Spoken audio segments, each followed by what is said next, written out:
Abduhu wa Rasuluh.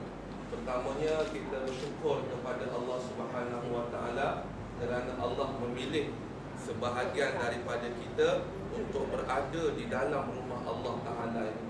Ada di antara kita mungkin musim cuti, dia lebih seronok untuk lena, memilih untuk berada di dalam bilik, dengar radio, tengok DVD dan sebagainya. Tapi pada pagi ni insya-Allah, jadi adik-adik, anak-anak yang Ustaz kasihi sekalian, kita berada di dalam rumah Allah ni nak memperbaiki satu perkara yang sangat penting. Apa yang sangat penting? Yang sangat penting itu bukan motosikal. Yang sangat penting itu bukan untuk membaiki enjin, bukan untuk makan. Yang paling penting itu adalah untuk membaiki yang namanya solat. Bila mana solat ini kita perbaiki dan solat ini benar-benar mengikut sebagaimana yang Nabi solat, mudah-mudahan solat ini memberi kesan pada jiwa kita. Pernah tak kita dalam sehari kita rasa tiba-tiba resah je, tiba-tiba kita rasa sedih je, tiba-tiba kita rasa nak marah je, walaupun tak ada apa yang berlaku pada kita? Pernah tak rasa perasaan begitu? Pernah tak? Tiba-tiba rasa bosan, bosannya tak tahu nak buat apa. Dia pasang radio kuat-kuat, akhirnya dia naik motor. Kalau yang lelaki, bonggol pun dia langgar semacam dia, tersangkut, tersadai dekat tiang dan sebagainya. Ya, pernah ada perasaan macam tu? Kalau kita pernah rasa perasaan begitu, kita kena lihat kembali bagaimana solat yang kita lakukan. Solat subuh pagi tadi yang kita lakukan, adakah ketika Allahu Akbar dalam keadaan ngantuk? Ngantuk je kan? Dia sempat lena dan sempat pula untuk dia mimpi. Dia mimpi. Atau adakah ketika mana dia solat tu dia teringat, mak aku ni goreng mi kot sedap bau ni. Ataupun dia sempat untuk maki. Kalau dengan ngantuk, haram jadak ngantuk betul pagi ni. Hei ya Allah. Dia sempat maki lagi. Adakah solat-solat begitu akhirnya dia tak mendatangkan kesan pada jiwa kita? Bagaimana solat yang mendatangkan kesan pada jiwa kita? Pagi ni kita nak praktikkan sikit apa yang perlu dan apa yang tak perlu, kat mana yang kita kena buat, kat mana yang tak perlu kita buat. Garu tu kena berapa kali baru boleh, ataupun berapa kali batal. Kan kadang-kadang kalau kita solat, pernah nampak tak? Biasanya kalau solat tarawih ataupun solat yang panjang, yang imam baca panjang, Allahu Akbar, dia garu. Nyamuk datang dia garu. Dalam hati haram jadak tu nyamuk ni. Allah. Datang lagi nyamuk, tengok nyamuk, nak kena nyamuk ni. Jaga nyamuk, hang korban lagi. Kan? Adakah dengan datangnya nyamuk itu kita nak pukul dia mendatangkan khusyuk dan sebagainya? Pergerakan kita berapa kali, kan? Jadi anak-anak yang Ustaz kasih sekalian, tajuk pagi ni yang Ustaz ambil ialah jom solat. Nampak tak situasi solat di dalam surau kita? Nampak tak apa yang berlaku? Apa yang berlaku? Haji ni, Pak Cik ni dia ada handset, dia baru beli Samsung hak terbaru sekali, RM2,345. Hak terbaru, touch screen. Baru pasang, baru pakai, tiba-tiba sedang solat maghrib, tiba-tiba berbunyi. Nobody wants you, berbunyi. Agak-agak nobody wants you ni, hak jemaah sebelah kiri dan kanan ni agak-agak terganggu ke ataupun boleh khusyuk? Agak-agak ke yang sebelah ni boleh khusyuk ataupun boleh hentak kaki? Boleh tunjuk lagi. Agak-agak mana situasi? Terganggu ke ataupun relax, tenang? Sudah pasti ia boleh mengganggu. Sebab itu kalau kita nak solat, kalau anak-anak bawa handphone, pastikan silent. Ataupun tak payah bawa, tinggalkan sahaja di rumah. Satu. Yang kedua, di antara ciri yang boleh mengganggu solat selain daripada handphone adalah bila kita memakai t-shirt yang t-shirt itu tertulis di belakang Aku Rock. Jadi dia semayang kat depan, kebetulan di imam dia tulis Aku Rock gila. Jemaah belakang semayang. Jemaah belakang semayang ni bukan dia mesti pandang ke tempat sujud, kadang-kadang dia pandang dekat baju. Aku Rock gila. Okey juga baju ni dia kat mana ni dalam hati ni. Agak-agak mengganggu tak orang yang solat di belakang dia? Mengganggu. Jadi baju mana yang terbaik untuk solat? Antaranya baju yang anak-anak pakai hari ini dan sebagainya. Di antaranya baju, kalau t-shirt pun t-shirt yang kosong. Jadi kita datang ke musola, datang ke madrasah, datang ke surau, datang ke masjid, jangan mengganggu orang lain untuk solat. Yang pertama, dengan cara handphone. Yang kedua, dengan cara tulisan-tulisan di baju dan sebagainya. Baik anak-anak yang Ustaz kasihi, yang dirahmati Allah sekalian, ada baiknya anak-anak sebelum kita meneruskan program kita pada pagi ini yang penuh dengan keberkatan, mudah-mudahan Allah menjadikan kita di antara yang terbaik, mudah-mudahan Allah Ta'ala menjadikan kita di antara insan yang sentiasa istiqamah di dalam rahmat Allah Subhanahu wa Ta'ala. Untuk itu, menyejukkan hati kita, jiwa kita, anak-anak yang Ustaz kasihi sekalian, mari sama-sama kita Asmaul Husna, ataupun yang kita sebut sebagai nama-nama Allah Subhanahu wa Ta'ala. Dalam sehari berapa banyak dan berapa kali kita menyebut nama Allah? Dalam sehari anak-anak, kalau kita terlanggar ataupun terlanggar bentul ke, ada kita sebut nama Allah. Subhanallah. Tak kan? Kita akan marah benda tu, hang ni tak guna apa hang. Padahal kita yang salah. Apa salahnya kita menyebut Ya Allah, Ya Rahman, Ya Rahim, Ya Jabbar dan sebagainya. Baik, untuk itu anak-anak, adik-adik yang dikasihi sekalian, mari sama-sama kita berasmaul husna. Mudah-mudahan Allah ini berada dalam hati dan jiwa kita. Astaghfirullah. Kita boleh ikut pelan-pelan nama-nama Allah ya. Ya Allah,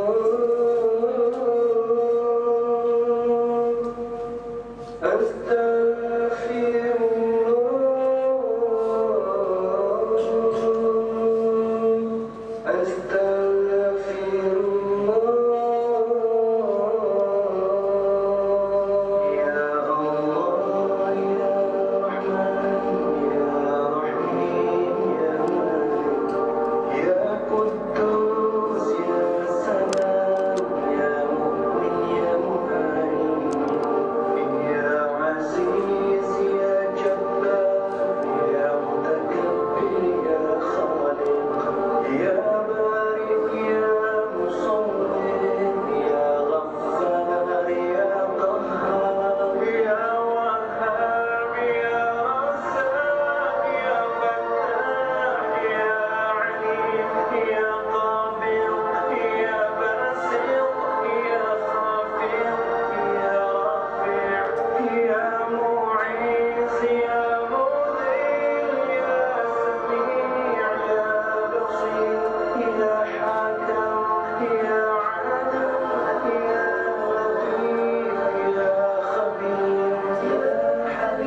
yang pertama, hubungan dia dengan Allah Ta'ala mesti mantap, mesti baik.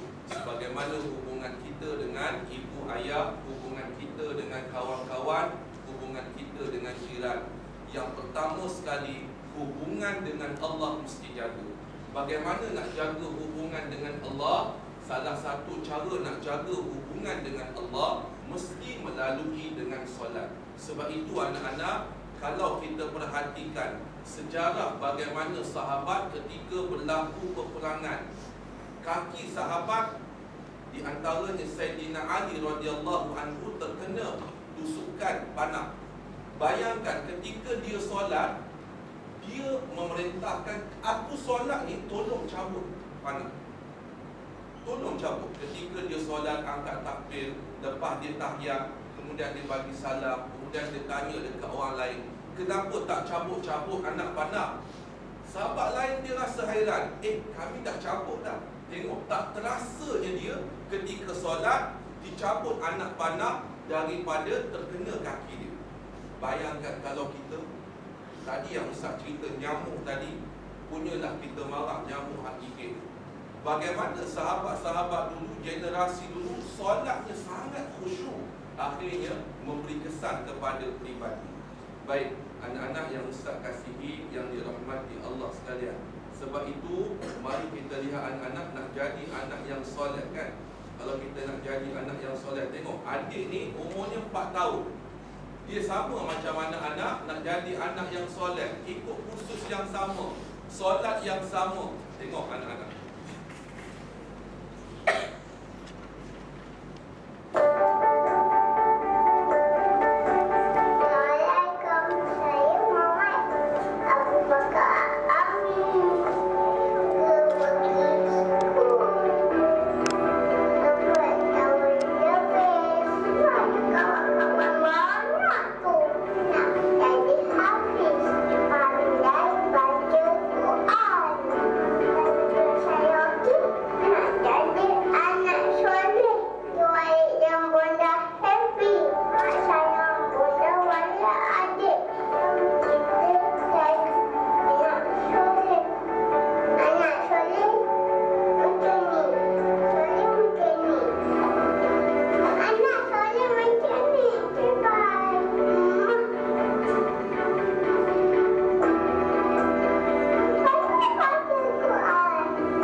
Muhammad 4 tahun, tapi dia berhasrat untuk menjadi anak soleh. Anak soleh macam mana anak lah. Mudah-mudahan dengan kita memperbaiki solat, kita termasuk jadi anak yang soleh. Baik, kita terus kepada yang pertama. Baik, lihat sejarah kewajipan kita solat. Baik, bila mula diwajibkan solat? Baik, itu di antara jawapan yang tepat. Bila mana Nabi SAW di Mi'rajkan. Tahu Mi'raj? Isra' apa Isra'? Isra' perjalanan daripada Mekah ke Palestin. Naik apa agak-agak? Ferrari, Porsche. Ada satu kenderaan namanya Buraq, lebih laju daripada Porsche. Berapa lajunya? Satu saat Buraq boleh pergi sejauh 300,000 kilometer. Jauh tak? Sebab Buraq itu adalah cahaya. Bayang tengok, satu saat bukan lama sangat. Tempuk 2 kali, 1, 2, 1 saat. Buraq ini dia boleh pergi dalam jarak 300,000 kilometer. Sebab itu Allah Ta'ala hantar yang namanya Buraq untuk Nabi mengenderainya dan akhirnya sampai di Palestin. Itu Isra'. Mi'raj, perjalanan Nabi daripada Palestin, Masjidil Aqsa, menuju terus ke Sidratul Muntaha. Berapa jaraknya? Wallahu a'lam. Berapa ratus ribu kilometer? Wallahu a'lam. Pertemuan dengan Allah, lalu Allah memberikan yang namanya solat kepada Nabi, yang pada asasnya berapa? 50. Kemudian Nabi dia mengerti dan tahu umatnya ni kalau 50 habislah, 5 pun ramai yang tinggal. Anak-anak, satu kajian 80% remaja yang umurnya 15, 17, 18, 19, 21, 80% remaja kat Malaysia dia jarang untuk solat penuh. Maknanya Zuhur solat, kadang-kadang Maghrib tak solat, Maghrib solat, subuh tinggal. Betul tak? Ada tak di antara kita yang sebulan ni, ini bulan Mac, bulan 3, bulan 3, bulan 2 yang lepas sampai bulan ni penuh subuh. Yang laki tu utamanya, yang perempuan mungkin ada waktu-waktu usul. Yang laki penuh tak solat sebulan? Kalau yang penuh, sila angkat tangan. Ustaz nak bagi hadiah, alhamdulillah. Oh, ada 2 orang anak yang solat. Yang lain tak berapa penuh ya. Tak berapa penuh. Tak berapa penuh ya. Ini usul-usul. Bawa libres ke tak bawa libres? Bawa libres ke tak bawa libres? Ya Allah, Ya Rabbi, Ya Salam. Bayang tengok, laki ada berapa orang? 30 orang. 30 orang yang solat penuh dalam sebulan hanya 2 orang. Bayang tengok abang-abang, ya Allah, malunya abang-abang. Yang perempuan nak cari calon suami kena yang penuh solat. Betul, kena yang penuh solat. Dia tak boleh tengok handsome je, aku sukalah kat dia tu. Kena tengok bagaimana solatnya, bagaimana akhlaknya, bagaimana dia boleh jadi imam ke tak boleh jadi imam. Tiba-tiba angkat takbir Allahu Akbar, Subhana Rabbiyal A'la wa bihamdi. Tak boleh dah, tak boleh dah. Ini bukan calon yang terbaik. Calon yang terbaik ni, abang kita 2 orang, 3 orang. Sakit bagi nombor Facebook. Baik. Anak-anak yang Ustaz kasih sekalian, Jibril mendatangi Nabi SAW serta membawa baginda ke sebuah kawasan lembah yang terpancar mata air, lalu berwuduk sambil diperhatikan oleh Nabi. Kemudian Nabi pula berwuduk sebagaimana Jibril. Setelah itu Jibril solat bersama Nabi. Akhirnya Nabi SAW mengajar Khadijah. Siapa yang ajar kepada Nabi? Jibril ajar kepada Nabi, yang dimulakan dengan wuduk, kemudian disusuli pula dengan solat. Bagaimana takbir, bagaimana rukuk, bagaimana tomak nina. Tomak nina ni apa? Okey, siapa? Apa tomak nina? Okey, apa tomak nina? Boleh beli kat kedai sekilo RM3 ke? Apa dia tomak nina? Ustaz rasa Ustaz nak buat dalam kelas lah. Ustaz nak tanya, tunjuk Ustaz tanya. Tak dapat berdiri. Okey, apa dia tomak nina? Tomak nina ialah berhenti sekejap, tenang dalam keadaan subhanallah. Ya. Nabi diajar oleh Jibril bagaimana untuk tomak nina, bagaimana untuk berwuduk. Rukun wuduk ada berapa? Azhar. Rukun wuduk ada berapa? Ada 5 ke ada 8? Ada 8, 12, lebih daripada 12. Okey, abang nak baju hijau yang handsome ni. Handsome. Abang, rukun wuduk ada berapa? Okey, A 5, B 8.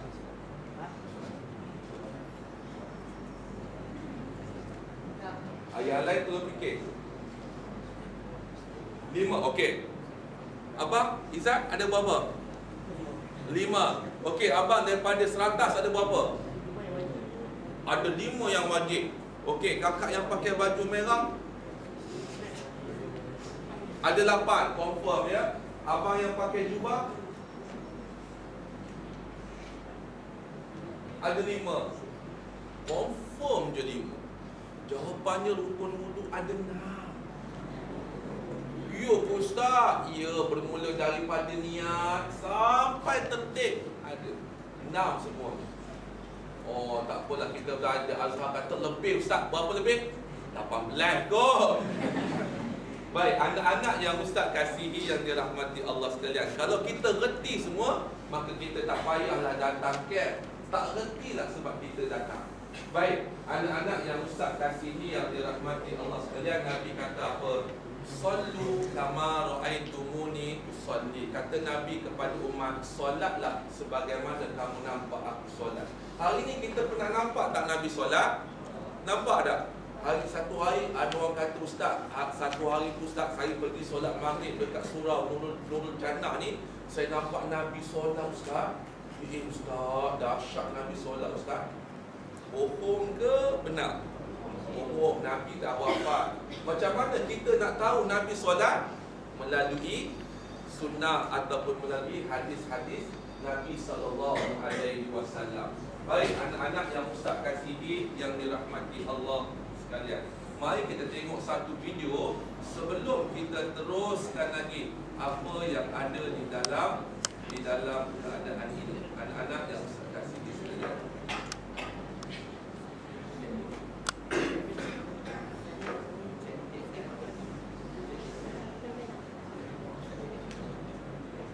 Baik, tengok ya. Ini di antara rahsia solat. Kalau kita tahu rahsia solat, mudah-mudahan Allah Ta'ala sentiasa letakkan rasa cinta kita kepada solat. Kita tahukan rahsia solat banyak. Akhirnya kita tengok apa dia rahsia-rahsia di dalam solat, hikmah-hikmah di dalam solat. Solat rukun Islam kedua bukan sahaja menjadi tuntutan kepada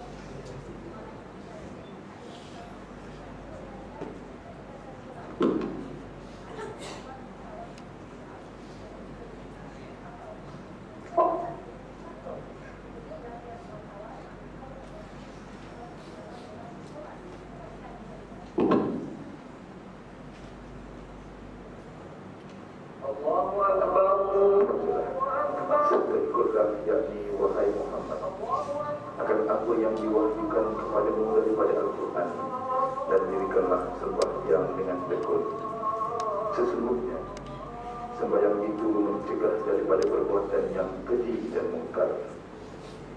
Solat dari perspektif sains pula memberi kesan penilaian prestasi tubuh.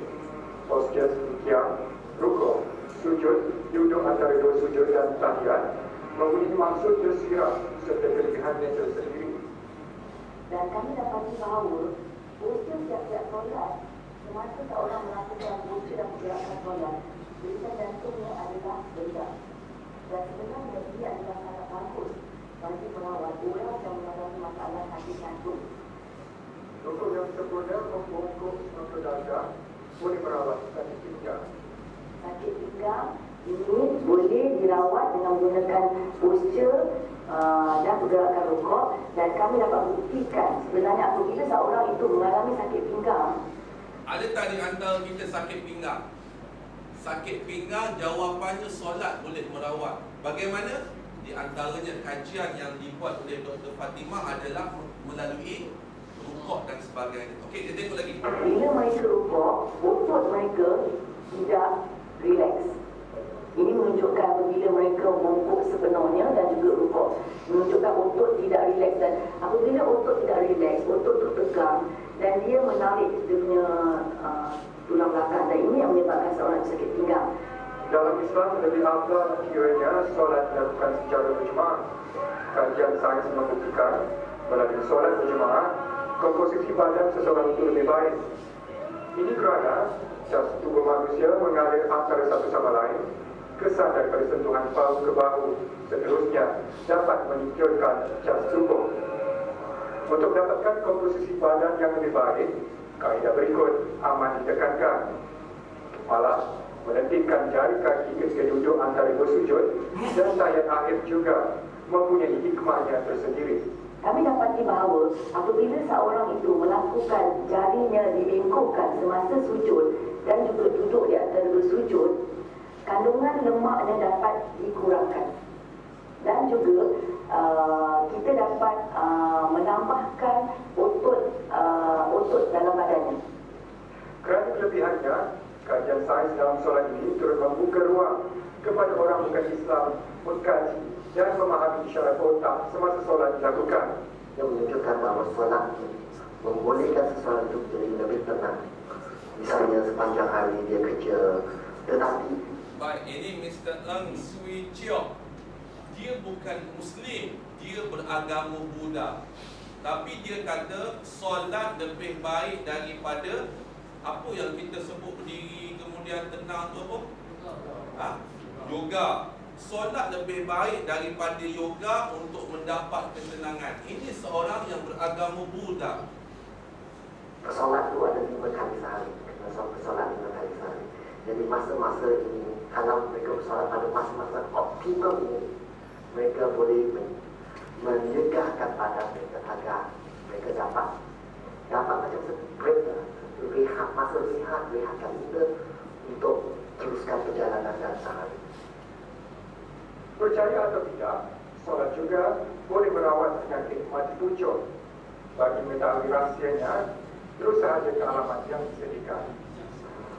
Terbukti amal solat merupakan satu ibadah yang memberi manfaat. Mati tujuh ni Ustaz tak mau komen. Dengan buat hak dengan lelaki. Baik, anak-anak yang Ustaz kasihi, yang dirahmati Allah sekalian. Baik, indahnya tak kala kita menunaikan solat. Apa hikmah ketika kita menunaikan solat? Yang pertama Ustaz nak sebut, interaksi dengan Allah Subhanahu Wa Taala. Apa maksud interaksi dengan Allah? Apa maksudnya? Komunikasi kita dengan Allah Taala. Contoh ketika kita membaca surah Al-Fatihah. Rukun ke sunat? Rukun ke sunat? Rukun. Allahu Akbar kita baca. Bismillahirrahmanirrahim. Alhamdulillahi Rabbil Alamin. Rupanya ketika kita membaca surah Al-Fatihah itu, dalam hadis yang sahih, Allah menjawab apa yang kita baca. Okey, apa maknanya Alhamdulillahi Rabbil Alamin? Apa maksudnya? Apa maksudnya? Apa maksudnya? Abang pakai baju oren-oren cair, handsome je dengan jam tangan. Apa maksud Alhamdulillah Rabbil Alamin? Apa maksudnya? Sahaja aku solat. Oh, sahaja aku solat dia aku. Okey, abang hak pakai baju putih ni, macam nak nikah pun ada ni. Okey, apa maksudnya Alhamdulillah Rabbil Alamin?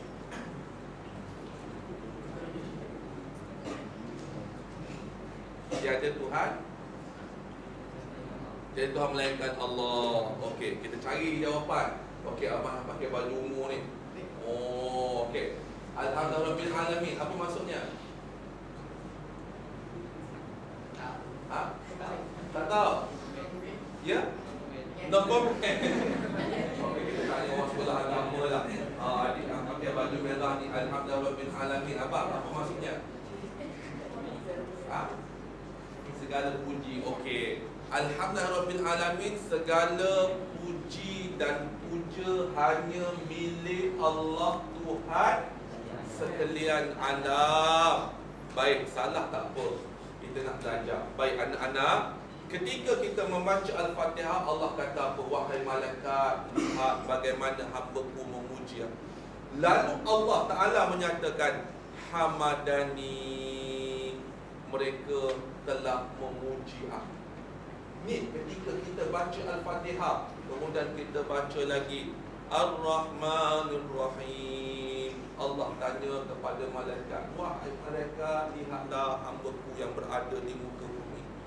Mereka mengiktiraf aku adalah Maha Pemurah, Maha Penyayang. Tapi kadang-kadang dalam kita membaca Fatihah, kita alpa, kita tak khusyuk, kita tak sekalikan makna. Kan? Allahu Akbar. Kan? Ni sembahyang maghrib. Ayah aku kata nak pergi kedai, dia beli sate berapa cucuk agak. Kalau 10 cucuk jam, aku je dah 15 cucuk. Ni ketika membaca surah Al-Fatihah. Sedangkan Allah menjawab dan berinteraksi dengan kita.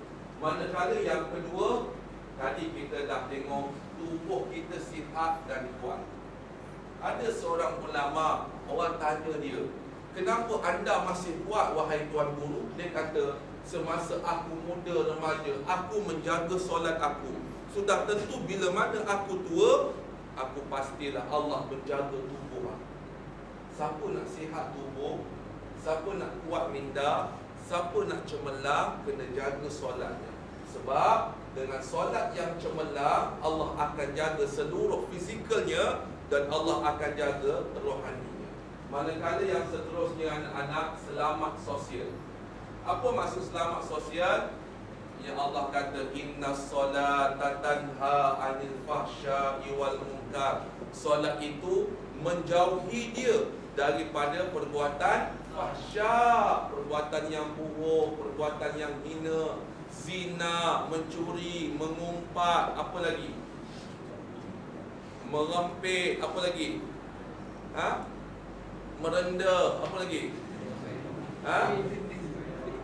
Tak dengar?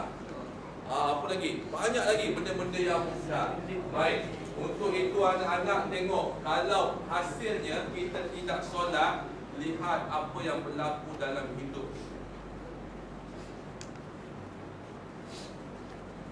Ini hasil daripada kita meninggalkan solat.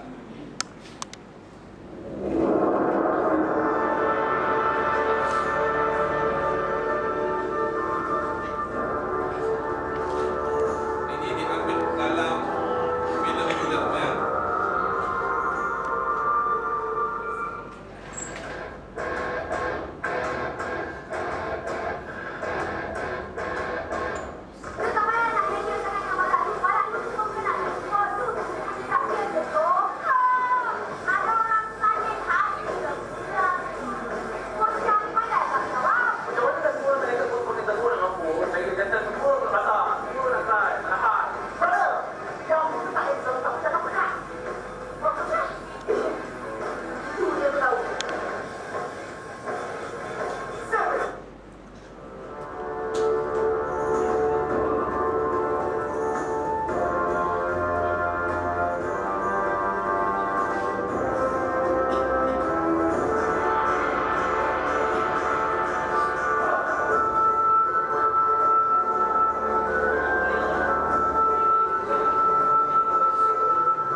Tidak ada lain lagi jawapannya dengan caranya adalah dengan solat. Anak-anak yang Ustaz kasihi sekalian, untuk merawat gejala sosial yang apa Ustaz sebut tadi adalah dengan solat. Sekarang ni ada tak di antara kawan-kawan yang kita tahu terlibat dengan keruntuhan akhlak sebagaimana yang digambarkan melalui movie atau filem? Ada tak? Yang kita parti-parti ataupun diri dia sendiri, aku pun macam tu juga. Anak-anak yang Ustaz kasih sekalian, tidak lain dan tidak bukan, caranya adalah dengan solat. Baik, kita tengok yang seterusnya. Dengan kita solat, insya-Allah Allah akan membantu kita untuk menjauhi perkara-perkara yang buruk. Baik, mantap rohani. Mantap rohani ni apa? Allah Ta'ala beri hidayah, namanya taufik. Okey anak-anak, hidayah ni petunjuk. Taufik ialah kemampuan untuk dia melaksanakan hidayah. Hidayah ni petunjuk, taufik kemampuan untuk dia laksanakan petunjuk. Contoh, dia tahu solat ni bagus, solat ni hidayah. Dia tahu, hari ni dia datang, dia dengar ceramah, dia tulis nota, dia dengar, hidayah.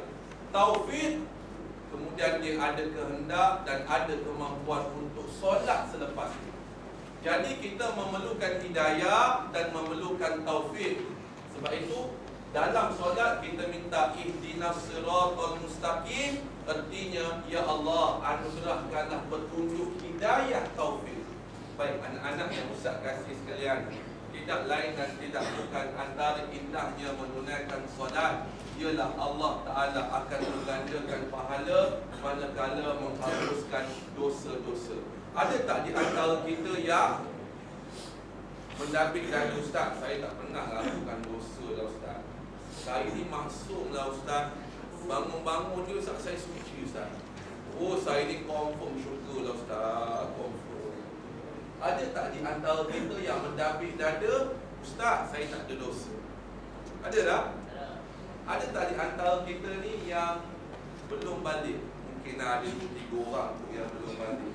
Tapi Ustaz boleh tunjuk lah, semua ni kebanyakan ni dah balik dah. Kan dah balik. Yang dah balik dia menanggung dosanya sendiri.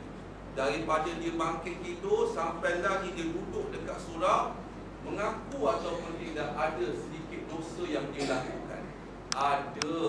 Dengan kita solat, mudah-mudahan Allah gugurkan dosa kita.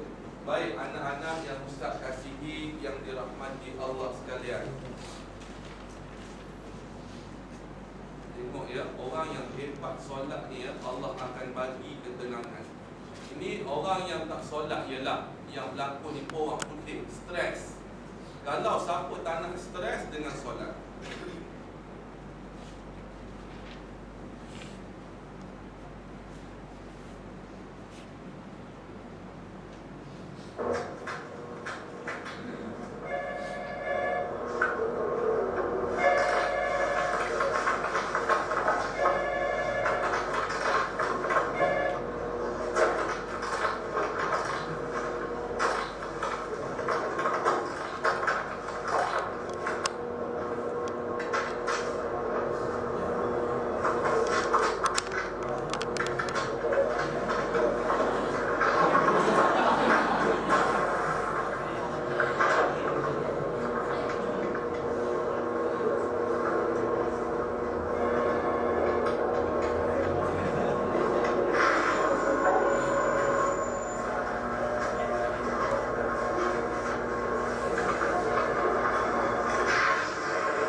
Stres. Orang yang tak solat biasanya mudah mendapat penyakit namanya stres, tekanan. Sikit-sikit cabaran dia stres. Akhirnya bila stres takut putus asa. Bila takut putus asa, akhirnya takut terjerumus dalam satu jenayah yang paling besar dilakukan oleh umat Islam pada diri dia, namanya bunuh diri. Na'udzubillahi min zalik. Jadi siapa yang tak nak stres, nak sentiasa dalam keadaan tenang, kena sentiasa lakukan solat 5 waktu dan tambahi dengan solat-solat yang sunat. Baik, anak-anak yang Ustaz kasihi, yang dirahmati Allah sekalian. Tengok ya anak-anak. Ini di antara satu contoh yang baik walaupun dalam bentuk animasi.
Yang perempuan ada tak sebab-sebab untuk kita tinggalkan solat?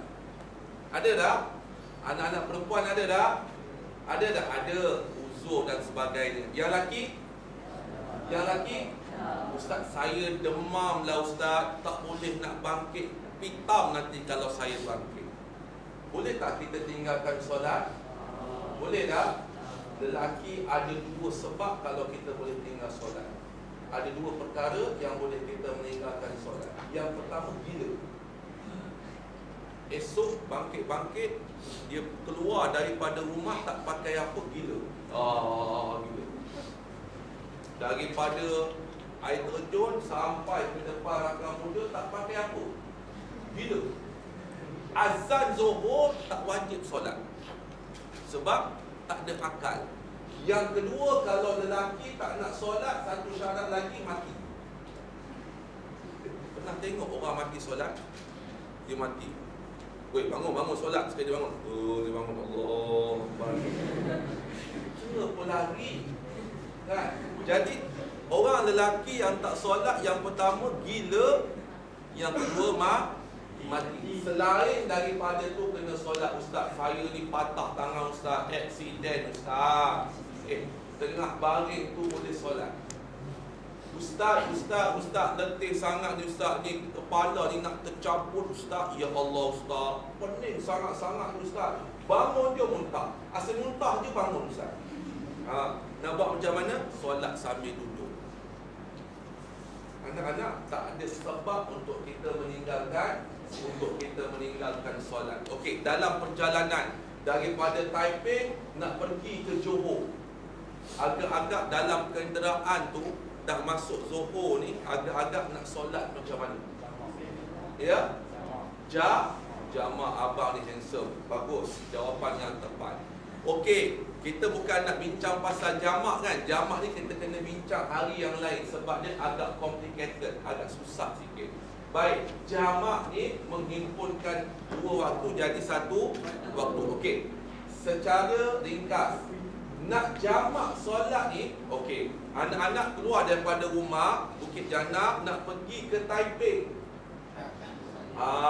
Sampai waktu Zuhur, alah aku jamak je lah mengasar sakit. Boleh tak? Boleh tak? Kenapa tak boleh? Lebih dua marhala. Ingat ya, anak-anak catat ya dalam kepala kita. Satu marhala sama dengan 45 kilometer lebih kurang. 45.5 kilometer. Ambil yang mudah 40 kilometer. Yang mudah 45. Dua marhala kali dua, jadi lebih kurang 90 kilometer. Walaupun ada pendapat kata keluar rumah saja nak pergi ke mana-mana dah boleh jamak, tetapi pendapat yang paling baik yang dipegang oleh mazhab Syafi'i 90 kilometer. Sini ke Taiping sampai ke 90 kilometer. Sini ke Johor lebih daripada 90 kilometer, maka dia boleh jamak dan boleh qasar. Sembahyang maghrib boleh qasar tak? Tak boleh, hanya sembahyang yang 4 rakaat saja boleh qasar. Ustaz, saya nak pergi ke Selangor Ustaz, nak tengok Perak lawan Selangor bola malam ni. Dalam perjalanan tu boleh tak kita jamak? Tak boleh. Tujuan kita musafir, perjalanan itu bukan dengan tujuan yang tidak baik. Tengok bola tidak termasuk tujuan yang baik. Tak boleh. Ustaz, saya nak pergi ke KL ni Ustaz, saya nak cari kawan saya ni. Kawan saya ni, kalau saya jumpa Ustaz, memang saya nak tumbuk, saya nak terajam Ustaz, saya nak stompol dia Ustaz. Memang dah lama saya dendam dengan dia Ustaz. Boleh tak kita lakukan jamak dalam perjalanan? Tak boleh. Ustaz, saya nak ke Terengganu Ustaz. Sebab apa? Saya nak ziarah atuk saya. Boleh tak? Boleh. Ustaz, saya nak ke Kelab Dandut lah Ustaz, ke Thailand. Boleh tak? Tak boleh. Anak-anak yang Ustaz kasih sekarang, maknanya dengan tujuan yang baik. Tujuan yang baik baru boleh kita untuk solat jamak. Baik anak-anak yang Ustaz kasihi, yang dirahmati Allah sekalian. mana pun kita kena solat.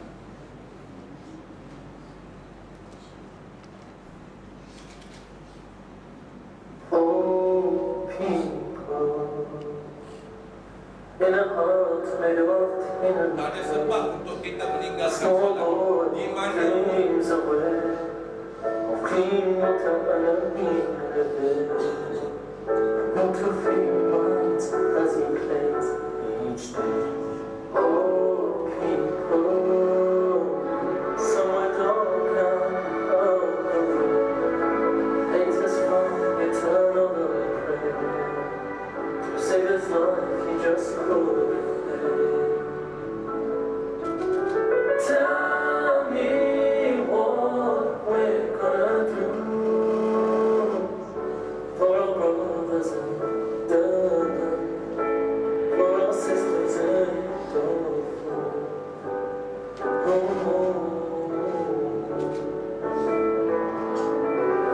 show me what we're gonna do. Or we just gonna sit there, nice and cozy on our own chair. ketika menyelam Don't even make a prayer. sujud kepada Don't Allah Ta'ala. even make a prayer.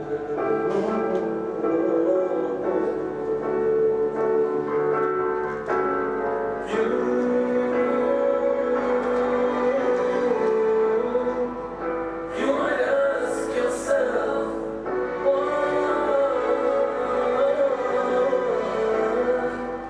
share these people. They'll tell you why we're not so different from you. We have dreams just like you, but they were buried with their bodies over love. Oh, people, are we deaf, dumb and blind? Go through minds, don't we care for the rest of mankind? Oh, people, I am a Muslim, Quran is my guide.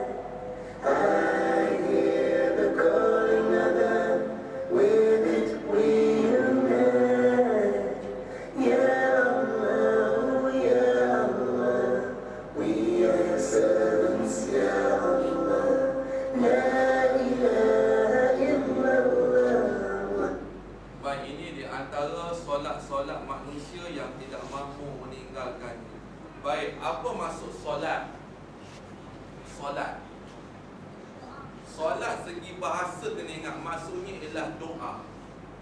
Solat ni doa, sebut nama-nama Allah Ta'ala.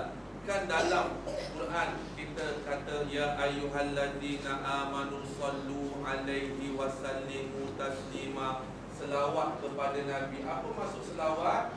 Selawat dan solat sama, doa. Jadi ketika mana kita solat, maknanya kita berdoa kepada Allah Subhanahu wa Ta'ala, penuh dengan doa-doa daripada kita takbir sampai kita baca tahiyat. Anak-anak, kalau kita menyebut nama kekasih kita tak ada manfaat. Tetapi kalau kita menyebut nama kekasih kita, artinya Allah, banyak manfaatnya. Satu benda yang Ustaz nak tunjuk pada anak-anak yang dikasihi sekalian.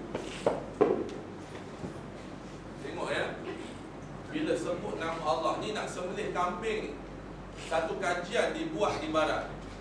Bila sebut saja nama Allah, kambing yang nak disembelih tu berhenti meronta. Berhenti meronta. Bayang tengok, sebelum sebut nama Allah, kambing ni meronta. Kita pernah sembelih ayam. Siapa di antara kita yang laki ni ataupun yang perempuan pernah dia sembelih ayam ni? Ada seorang, Alhamdulillah.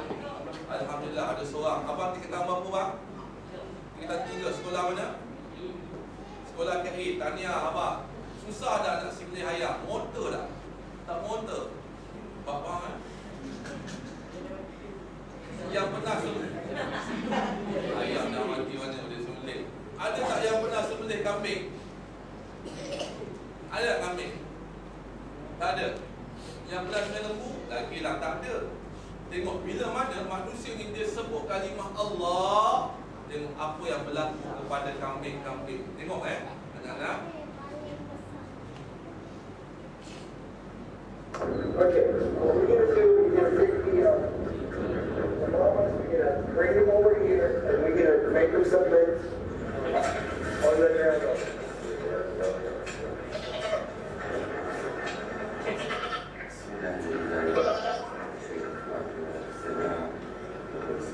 Dia baca bismillah, dia bisikkan kat telinga kambing.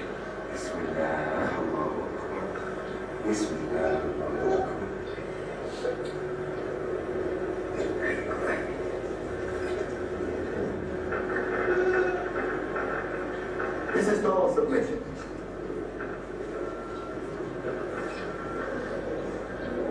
Total submission. This guy is ready for anything to be done to him. Tengok. Dia sebut nama Minah ke, nama Bedah ke, Limah Jongang ke, nama Allah. Dia sebut nama Allah. Apa yang berlaku kepada kambing itu? Kambing itu berhenti daripada meronta. Akhirnya dia mendiamkan diri, pasrah untuk apa dilakukan pada diri kambing tersebut. Bayangkan ketika mana kita solat, nama siapa yang paling banyak kita sebut? Allah Ta'ala. Sebab itu Allah akan mendatangkan ketenangan. Nampak tak? Baik, tengok lagi. He's not nervous, he's not resisting. He's in total relaxation. No panic hormones whatsoever. See, I let him go, he gets up. Gets up. I'm going to let go. To show how scared the person. Bismillah. It's okay, I'm not done anything yet. Bismillah, Allahu Akbar. It's okay, same reaction. They all react the same. The colors Tengok, are tenang. they're more Tengok, religious kali than ni most 2 humans. ekor kambing sekali dia buat. Bismillah, Allahu Akbar. Bismillah, Allahu Akbar. Bismillah, Allahu Akbar. Dia hanya baca apa? Bismillah, Bismillah, Bismillah.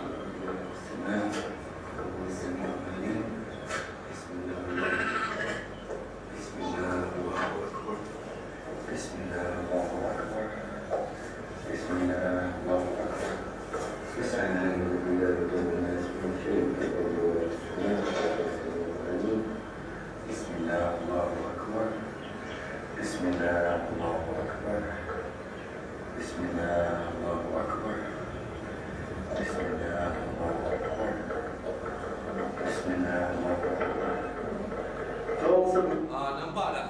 Jadi semua tak mambang merah, mambang sakti, mambang kuning, ada tak? Dia sebut nama Allah Ta'ala. Kita ni punya takut dengan hantu, kadang-kadang kita lupa dengan Allah Ta'ala. Masuk bilik air, tiba-tiba blackout. Berak pun tak sempat basuh, keluar. Punya takut dengan hantu. Untuk tahun lepas, ada satu penggambaran filem dekat Taipei. Tak silap Ustaz, filem itu tak, wallahualam apa nama filem itu, tetapi antara aktris ataupun yang datang tu antaranya Q Haidar. Q Haidar, beberapa pelakon daripada Hantu Kak Lima, dia punya pengarah tu Mamat Khalid kalau tak silap Ustaz. Datang ke Taipei, kemudian jemput Ustaz untuk datang. Bukan berlakon. Ustaz berlakon hebatlah, bukan berlakon. Malam itu dijemput untuk datang. Untuk apa? Baca doa selamat. Ustaz ni baca doa selamat dah kerja. Baik, okey. Doa selamat. Dalam baca doa selamat, kemudian makan Ustaz sempat sembang dengan beberapa pelakon-pelakon. Di antaranya ada yang menjadi watak bomoh siap dalam Hantu Kak Lima tu. Apa nama yang kita tahu? Mas Joko ke apa? Abang ni tengok 3 kali Hantu Kak Lima. Ustaz sembang dengan dia. Ustaz tanya abang, filem Hantu Kak Lima ni berapa juta buat kos? Lebih kurang 1 juta lebih. Lebih kurang lah, lebih kurang. Untung 8 juta. susah ke nak buat filem ni? Ya, susah lah juga. Tapi filem hantu ni mudah untuk mendapat sambutan di kalangan rakyat Malaysia. Sebab daripada dewasa sampai anak muda memang suka cerita hantu, jenis hantu. Nampak tak anak-anak? Suka sangat. Akhirnya cerita hantu ni datang manfaat untuk kita dah. Dekat sekolah tak pergi bilik air pun berpimpin lagi. Takutnya ingatkan.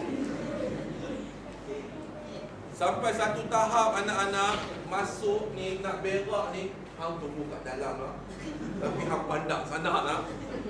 Nyata. Apa manfaatnya kita tengok cerita hantu? Tengoklah cerita-cerita Ustaz nak showkan pada anak-anak balik ni, kalau boleh download, ada satu cerita namanya Hafalan Solat Delisa. Ingat ya, Hafalan Solat Delisa. Ceritanya sangat baik, mendidik jiwa, mengenai solat. Berlaku di Aceh. Ketika dia solat, orang lain semua keluar daripada bangunan. Dalam Astro First pun ada, anak-anak boleh tengok. Cerita yang sangat baik. Tinggalkanlah cerita khurafat, tinggalkanlah cerita serapah bulan, mengarut je. Cerita-cerita Masya Allah mengarut. Ya, cerita yang ni bagus. Ustaz syorkan pada anak-anak yang Ustaz kasihi yang dirahmati Allah sekalian. Baik, ini di antara keberkatan-keberkatan kita menyebut Allah di dalam solat kita. Baik anak-anak yang Ustaz kasihi yang dirahmati Allah sekalian.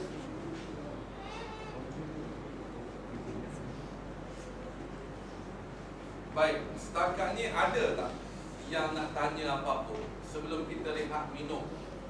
Ada tak nak tanya? Kita akan sambung selepas ni anak-anak. Apa akibatnya seandainya kita meninggalkan solat? Di dunia ni apa akibatnya? Bila kita mati nanti, bagaimana ketika malaikat datang nak cabut nyawa? Bagaimana malaikat datang itu nak mencabut nyawa orang yang tinggalkan solat? Bila sampai dalam lubang kubur, bagaimana nasib orang yang meninggalkan solat? Bila mana sampai di Yaumul Mahsyar, bagaimana pula perihalnya orang yang meninggalkan solat? InsyaAllah kita akan sambung anak-anak. Selepas ini segalanya bermula di sini. Kata sabda. Jadi anak-anak yang Ustaz kasihi sekalian, ada tak nak tanya sebelum kita keluar minum? Ada tak nak tanya apa-apa? Ada tak? Ada tak? Kalau tak ada nak tanya apa-apa, Ustaz nak tanya. Kalau ada yang nak tanya, Ustaz tak tanya. Ada nak tanya apa-apa? Yang tunduk-tunduk tu biasanya Ustaz akan tanya. Yang tunduk-tunduk, yang malu-malu tu Ustaz akan tanya. Ada tak yang nak tanya? Okey, anak-anak dah ambil wudu, jalan nak pergi ke surau. Sampai di surau, buka slipper, buka sandal, buka kasut. Sekali terpijaklah tai kucing. Wajib tak ambil air sembahyang semula? Wajib ke tak? Ustaz nak tanya daripada perempuan yang pakai baju yang tudung turquoise. Wajib ke tak? Tak wajib. Kakak, wajib ambil sembahyang semula ya. Batal lah maknanya. Kakak, wajib. Kakak, wajib. Kakak, belakang. Gila. Kakak, wajib. Kakak, wajib. Ni kakak baju merah, wajib. Okey, Ustaz nak kembali. Abang seratas, wajib. Wajib. Wajib. Wajib. Wajib. Abang, wajib. Abang, abang, tak. Okey, bagi sebab apa tak? Ha? Memang tak kentut, pijak tai. Basuh je. Tak batal air sembahyang. Alhamdulillah. Ya, yang membatalkan air sembahyang antaranya keluar daripada tubuh dan kubur. Apa-apa, tiba-tiba kamu tengah solat keluar mat. Oh, keluar mat. Batal solat, batal. Tapi kalau jalan tak pakai slipper, pijak tai ayam, solat air sembahyang tu tak batal, cuma basuh. Faham tak? Faham tak? Okey. Tapi kalau tengah solat tiba-tiba keluar, macam cerita ni, keluar belian, keluar main. Oi, apa benda ni? Walaupun mas, dia keluar sesuatu daripada tubuh dan tubuh. Okey, itu salah satulah di antara masalah-masalah yang biasa kita tanya. Okey, insya-Allah kita akan rehat.